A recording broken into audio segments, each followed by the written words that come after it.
Mehdi Hasan and Jennifer Welch blasted CNN panelist Scott Jennings earlier this week. Both commentators have had their fair share of criticisms of Jennings, who Hasan calls the most loathsome man on cable news, and Welch called for him to be fired from his job at CNN.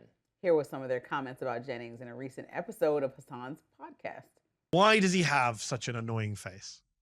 Okay, this old queen sitting there. He's always looking like he acts like he's on the Truman Show or something. You know, he's always looking in the audience. He said recently to Adam Friedland he sees his role as like a WWE performance. Oh, he said that? Yeah, he admitted it? He admitted it. The two continued, with Hasan accusing Jennings of only trying to appease President Trump. I think he is such a disgrace to human beings, intelligent conversations, to the truth. He's not interested in the truth. He's already admitted he's a performer. He's and he's playing to an audience of one, which is Donald Trump.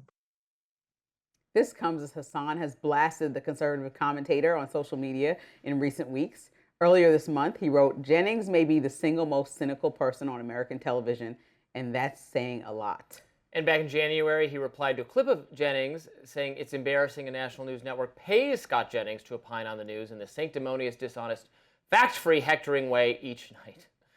Man, Jennings and Welch have sparred on CNN before. Last summer, Welch suggested Trump has dementia. Jennings laughed off that notion, saying if Democrats stick with those talking points, it will only lead to more Republicans being elected in the future.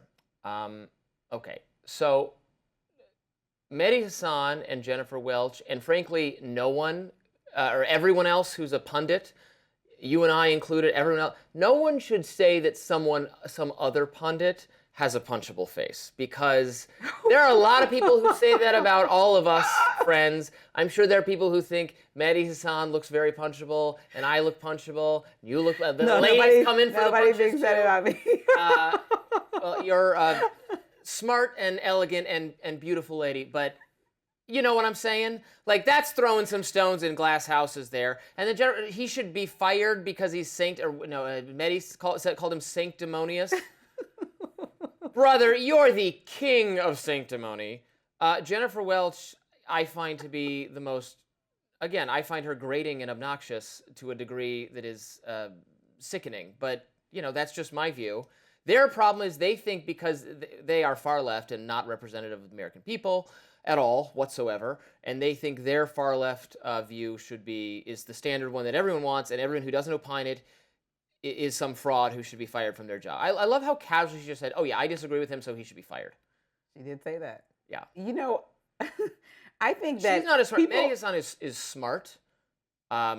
She's, well. People are hard, so, because I don't like to say, if I don't have something nice to say, I'd like to just not say it. You learned that lesson from grandma and mom back in the day? Indeed, but we're commentators on media and TV matters, so we're supposed to say things. Well, here's the deal. This is not the first time I know people think I'm punchable. People tell it to me all the time. So. Well, this is not the first time people have criticized Scott Jennings, saying, why does CNN actually give him a platform? And I think the reasoning is obvious. Like, outside of the fact that it will bring ratings to see that type of debate on television, it's the fact that 70 million or plus minus however who supported Trump, somewhere in that, a huge part of that, agree with what Scott Jennings is saying. I know because they share his thoughts over and over again on the conservative echo chamber blogs and everywhere, and then they disagree with him in the Democratic circles. So he obviously is doing exactly his job to have the conversation and the points made in a quick, fast-paced way that cable news lends itself to. Right. And sometimes you agree with him. Sometimes he's made to look like a fool. I can say, like, sometimes he actually makes the other panelists look like a fool. Like, it doesn't matter. But the point is that that's the structure of the show, and he actually brings things to the table. I don't think anybody should be up there just saying what their opinion is based on no analysis or fact, right? Whenever you're an analyst, kind of part of the job is, or a big part of the job is, to make sure you actually have read most things so you can bring a perspective and opinion and analysis that actually is rooted in some information that's real. You shouldn't just go up there and be like, well, because that's what distinguishes people from providing like anything. Yeah, but I mean, it's his job. Look, he's a opinion commentator on a news and entertainment have blended, especially for opinion. I know, but I was up here just saying whatever, like, no, so-and-so did this. Like, I have to actually have read something. And then when I'm incorrect, like, example, we talked about the fact that I thought that in the Renee Good situation, they should shoot downwards. Yeah. And you were like, in fact, police are taught not to shoot downwards. And I looked it up and was like, that's a great information to share, because there's a lot of people online that were saying that, and I was like, you're right. People should shoot downwards. It's actually not suggested by any cop to shoot downwards at the floor. It could ricochet, hit somebody random. This is what I'm talking about. So it's not that I'm trying to say something that's incorrect. It's that I was corrected, and that's why a panel exists, to have dialogue about this type of stuff. When I change my mind or I disagree, like I said in our last segment, I've said a million times how much I disagree with the Trump administration on tariffs. I try to explain to the viewer, well, this is from what I understand from within the administration, this is their couple arguments for why they're doing it. I'm not persuaded by the arguments. And when I, change my mind, it does happen from time to time. I've frankly changed my mind over the trajectory of the Epstein matter as I've come to learn more about the circumstances. I've changed my mind to a great extent on the Russia-Ukraine conflict as it's become clearer to me that Russia is not interested in any good faith peace settlement or discussion. I was at first harsh toward Ukraine for not willing to be compromised, even though it's not ideal, saying they have to compromise, they're going to have to give something up. But since then, they have come around and been the more willing to compromise party. It's Russia that's a bad actor in this. So I changed my mind. Right. So I think that there should be nuance in these conversations. But I also think I agree with you that you should be able to say what you think, and even be if it's corrected not in and line learn with your and have side. dialogue. Yeah. That's the point of the conversation, is to replicate a very spicy dinner table conversation, let's say. And then you also have to remember that I don't care how profound the person is, how studious. People on TV literally like to be on television. I don't care if they're doing entertainment, if they're actors, if they're doing analysis and opinion programming. They like to be on TV. They like to be seen, they like to talk, they like to hear themselves talk. There's a lot of great journalists. I don't care who it is. You can talk about anybody from Anderson Cooper to Scott Jennings to anyone on a blog. The fact is that they do. And so part of that is to know how to turn it on and bring like your least boring self.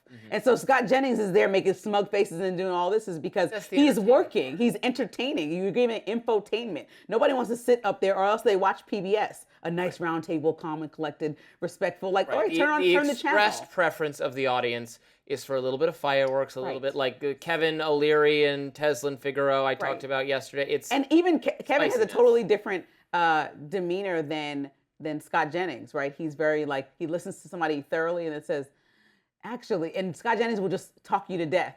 Yeah. Explain that. Do this while you're in the middle of talking. So you get so flustered, you don't even know what your point was because he wants you to explain every point that he doesn't agree with within your statement. So you just watch these tactics happen, and people who understand, or I'm telling you the secrets of TV, that's part of it. That's part of the thing. So everyone who criticizes him, especially Mehdi Hasan, having worked at MSNBC for years and knowing TV, knowing how this goes, when he did the same thing, all riled up about every topic that he was riled up about, he knows, poor performance equals poor ratings. Yeah, Nobody wants to see you. I just can't. I can't really take serious. It's not serious in my view to say that, to suggest everyone who disagrees with me should be fired. Everyone who evinces a right of center opinion should lose their job, and the only acceptable view is mine. That's a state-run media. 6-year-old's kind of attitude toward how the media should work.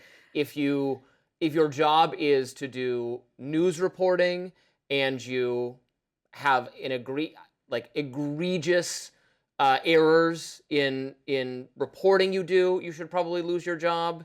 If you are defaming someone or outright lying, I'm not, there are circumstances where I should say you should lose your job, but in the realm of an opinion commentary panel, obviously there has to be wide latitude for dissent and debate, and we will not be smarter if everyone on the panel sounded exactly like Jennifer Welch. I think we would blow our brains out if that was the case. Oh, wow. Well, that's a lot. We have a lot more to talk about on Rising. Stay with us.